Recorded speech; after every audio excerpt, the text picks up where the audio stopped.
Auzubillahiminash-shaytanir-rajim. Bismillahir-rahmanir-rahim. Hello student, I am your host Mufakkar Afaq Lashari and you are watching इल्म Sadiq academy YouTube channel.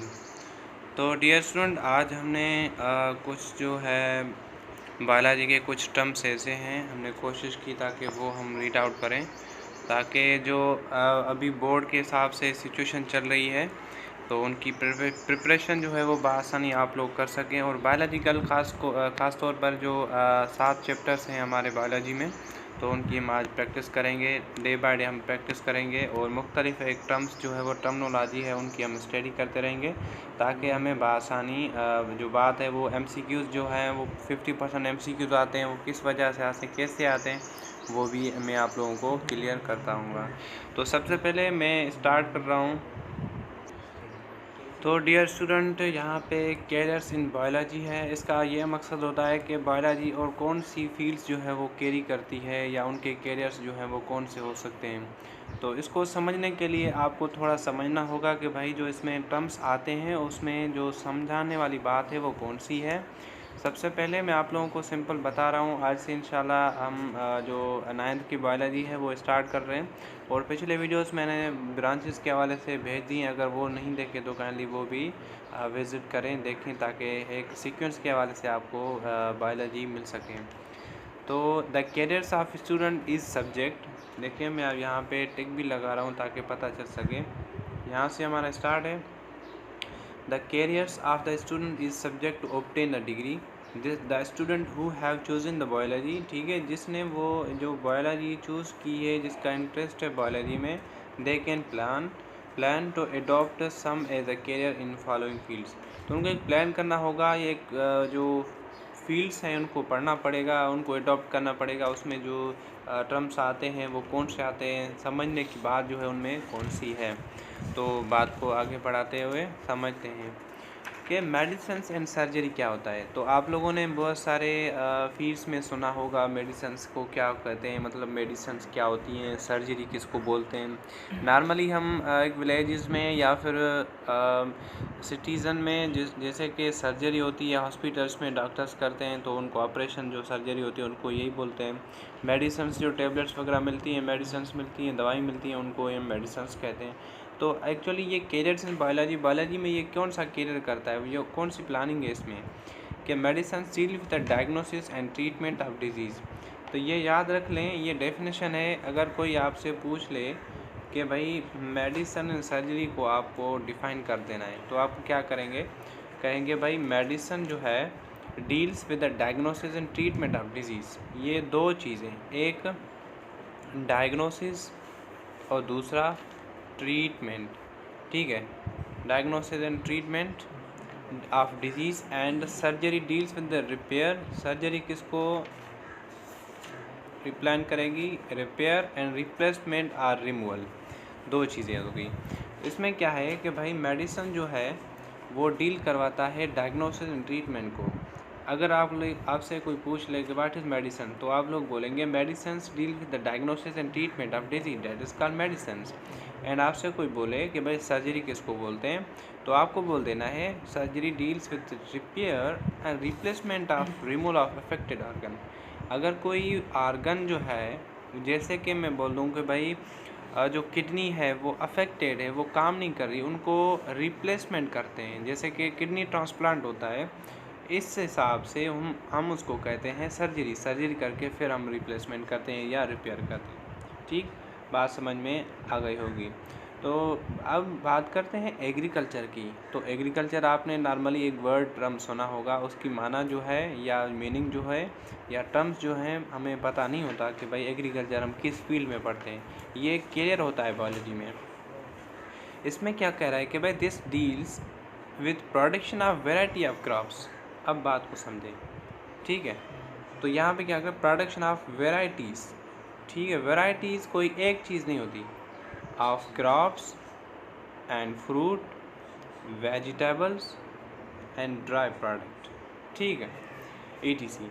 अब जो ये deal कर रहा है, ये अमल कर रहा है किसके मुताबिक, किसके हिसाब से, ये प्रोडक्शन करवाता है वेराइटीज़ ऑफ क्रॉप्स की एक मतलब कोई क्रॉप हो, कोई फसल हो, उसकी वैरायटीज़ ले आना उसको एग्रीकल्चर बोलते हैं।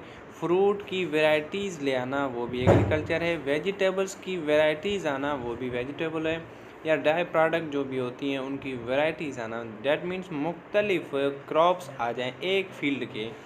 अगर जैसे कि गंदम है, गंदम के 2-3 वैरायटीज़ आ जाएँ कि एक छोटा है, एक बड़ा है, एक मोटा है, ऐसे हिसाब से, तो ये वैरायटीज़ आ गई। वैरायटीज़ मीन्स चेंजिंग, वेरिएशंस, ये निकला है वेरिएशन से, वेरिएशन डेट मीन्स चेंज। तो क्रॉप भी अगर वेरिएट होता है, वेरिएशंस होती हैं, वो भी एग्रीकल्चर में। फ्रूट भी, वेजिटेबल्स भी, इसको हम बोलते हैं एग्रीकल्चर। कह रहा है कि भाई Pakistan being an agricultural country, तो आप लोगों को पता है कि पाकिस्तान एक एग्रीकल्चरल कंट्री है।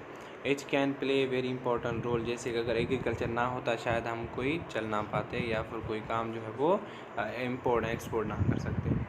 अब एक टर्म आता है जिसको हम इम्पोर्टेंट भी बोलते हैं बट हमने कभी सुना नहीं है, क्योंकि बायोलॉजी में कभी 9th के कोर्स में ये हार्टिकल्चर नहीं आया। तो इसको मद्देनज़र रखते हुए हमने सोचा कि आप लोगों को हार्टिकल्चर थोड़ा सिंपल समझा देते हैं कि भाई इसको क्या बोलते हैं। चले जी स्टार्ट करते हैं। This is also part of agriculture. अब बात को समझें, एक एग्रीकल्चर बड़ा एक टर्म है, उसमें से छोटा टर्म जो है वो हॉर्टिकल्चर है, ना कि हार्टिकल्चर में हॉर्टिकल्चर आता है, ठीक है।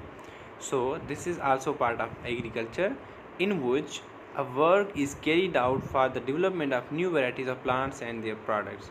ये बात करता है ओनली प्लांट्स की।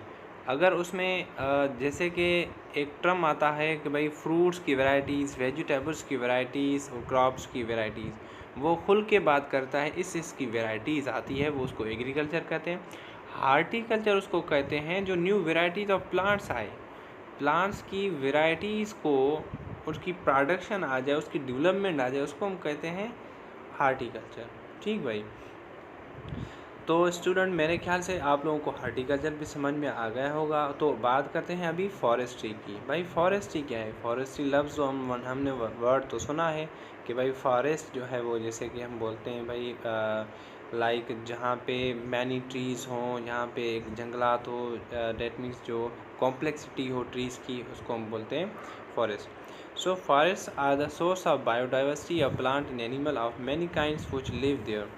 एक बायोडाइवर्सिटी है, वहाँ की एक सहूलात है, वहाँ की एक लिविंग सिस्टम है कि बहुत सारे जो डिफरेंट काइंड्स ऑफ एनिमल्स होते हैं वो वहाँ पे बआसानी रह सकते हैं, क्योंकि वहाँ से बहुत सारी कॉम्प्लेक्सिटी होती है, तो हर एक चीज़ जो अपने अपने हिसाब से रह सकती है।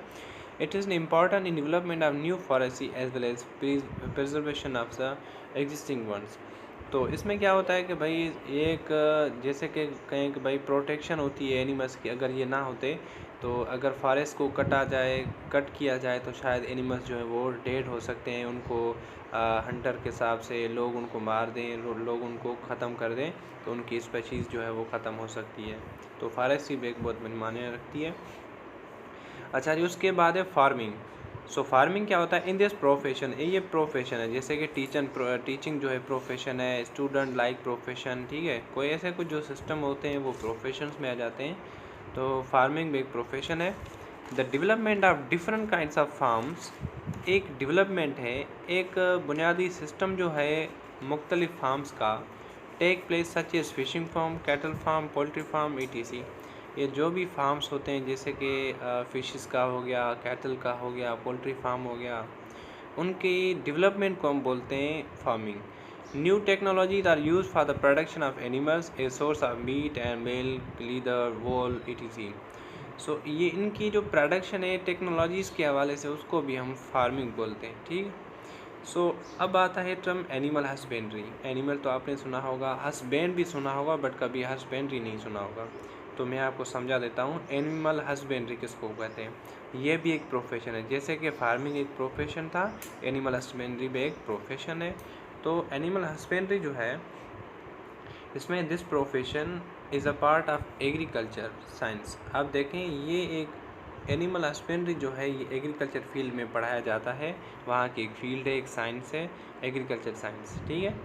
तो एनिमल हस्बेंड्री एग्रीकल्चर का एक पार्ट है। It deals with the care of breeding animals. इसमें एक चीज़ जो है वो इम्पॉर्टेंट होती है, इसमें ये इम्पॉर्टेंट है कि breeding of animals which are beneficial for man, ज़ाहिर सी बात है तकरीबन हर चीज़ जो है वो बेनिफिशियल होती है मेन के हवाले से। तो इसमें ब्रीडिंग ऑफ एनिमल, जैसे कि लाइक कराची में, हैदराबाद में कुछ ऐसे इलाके हैं जिसमें एक ब्रीडिंग एनिमल्स ले जाते हैं, मतलब कि जैसे कि लाइव स्टॉक हो गया, मुख्तलिफ़ एनिमल्स आते हैं, उनको ब्रीड किया जाता है, एक न्यू एनिमल्स, न्यू स्पेशीज़ बनाई जाती है, उसको हम कहते हैं एनिमल हस्बेंड्री। अगर आप लोगों से कोई पूछे कि भाई 9th क्लास में एनिमल हस्बेंड्री का क्या मकसद होता है, या एक ब्रीडिंग एनिमल्स जो होते हैं वो किस टर्म में आते हैं, तो आप लोग बोल सकते हैं एनिमल हस्बेंड्री में ब्रीडिंग एनिमल्स आ जाते हैं जो मेन के हिसाब से बेनिफिशियल हैं। अच्छा जी, उसके बाद है फ़िशरीज़। फ़िशरीज़ किसको बोलते हैं? फ़िशेस तो आपने सुना होगा, बट फ़िशरीज़ आपने कम सुना होगा। ये भी एक प्रोफेशन है। हम अब जो है वो तीसरा प्रोफेशन पढ़ रहे हैं। This profession deals with increased quantity and quality. इसमें दो चीज़ें, दो टर्म्स हैं वो याद रखनी है। एक क्या? एक क्वांटिटी, ठीक, और दूसरा क्वालिटी। किस चीज़ का? क्योंकि हम पढ़ जो रहे हैं वो फ़िशरीज़ पढ़ रहे हैं, डैट मीन्स हम बात अब फ़िशरीज़ की करेंगे, ठीक है, उसकी प्रोडक्शन की करेंगे। Fish is one of the best source of protein. ये याद रख लें, ये एक बेस्ट प्रोटीन का सोर्स है फ़िश जो है। ये कह रहे हैं दिस प्रोफेशन, ये वो प्रोफेशन है जिसमें quantity and quality of fishes जो है वो उसकी बढ़ती है। फ़िशरीज़ में क्वालिटी एंड क्वांटिटी प्रोडक्शन जो है वो बढ़ती है। ये वो फ़िश एक सोर्स है जो प्रोटीन इसमें बहुत ज़्यादा पाई जाती है, इसको हम बोलते हैं फ़िशरीज़, ठीक है। उसके बाद है biotechnology. This is very important and sensitive profession. इसको हम सेंसिटिव भी बोलते हैं और इम्पोर्टेंट भी बोलते हैं, क्योंकि बायोटेक्नोलॉजी के हवाले से अब जो है वो हमने बहुत सारी तरक्की की है और हम आगे निकल रहे हैं। So it deals with the manipulation of gene to produce valuable chemical products such as insulin, growth hormones, interferon, etc. from the vector as well as others. अब इसमें बायोटेक्नोलॉजीज़ में हम क्या करते हैं, जीन भी इंसर्ट करवा सकते हैं, प्रोडक्शन करवा सकते हैं, केमिकल की प्रोडक्ट करवा सकते हैं, एक मुख्तलिफ़ फील्ड्स में, मुख्तलिफ़ इंडस्ट्रीज़ में। लाइक जैसे कि हम एक टेस्ट ट्यूब बेबी करवाते हैं, जैसे कि बेली में कोई बच्चा जो पैदा होता है उसको हम टेस्ट ट्यूब भी करवा सकते हैं। ये सब चीज़ क्या है, ये सब चीज़ आ जाती है बायोटेक्नोलॉजी में। तो उम्मीद है कि आप लोगों को ये बातें समझ में आ जाएगी, और इंशाल्लाह नेक्स्ट हम आगे जो स्टार्ट करेंगे, मेरे ख्याल से इसमें ये जो टर्म्स आते हैं, कंट्रीब्यूशन ऑफ मुस्लिम साइंटिस्ट, ये हमारे जो बुक में है, जो लेवल में है एग्ज़ाम के हवाले से, ये नहीं है। बाकी इसमें है लेवल्स ऑफ ऑर्गेनाइजेशन, तो ये हम इंशाल्लाह नेक्स्ट चैप्टर में, नेक्स्ट लेक्चर में पढ़ेंगे। और उसके बाद जो मुख्तलिफ़ फील्ड्स हैं वो इंशाल्लाह नेक्स्ट लेक्चर में पढ़ें। थैंक यू, खुदा हाफिज़।